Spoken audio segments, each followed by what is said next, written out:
صلو علی الحبیب صلی اللہ تعالی علی محمد وعلی آلہ وصحبہ وبارک وسلم۔ اے عاشقان صحابہ و اہل بیت، کیا آپ جانتے ہیں کہ اللہ کے پیارے حبیب صلی اللہ تعالی علیہ وآلہ وسلم نے اپنی مبارک زندگی میں سب سے زیادہ کون سا کام کیا؟ جی ہاں، یہ ایک سوال ہے جس کے جواب پر مجھے بھی غور کرنا چاہیے، آپ کو بھی غور کرنا چاہیے۔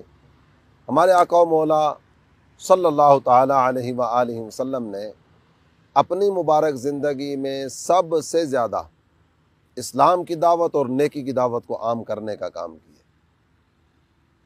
اللہ کے پیارے حبیب صلی اللہ تعالی علیہ وآلہ وسلم نے اسلام کی دعوت کو عام کیا اور لوگوں کو کفر و شرک کی چلچلاتی دھوپ سے نکال کر شجر اسلام کے گھنے اور گہرے سائے تلے لانے کی صحیح فرمائی۔ دعوت اسلامی اپنے آقا صلی اللہ تعالی علیہ وآلہ وسلم کی پیاری پیاری سنتوں کو ادا کرنے کی تحریک ہے، سنت عام کرنے کی تحریک ہے۔ دعوت اسلامی اسی ادائے نبی کو ادا کرتے ہوئے الحمدللہ ثم الحمدللہ مدنی قافلوں کی تحریک لے کر آگے بڑھ رہی ہے۔ محرم الحرام کا مہینہ ہے،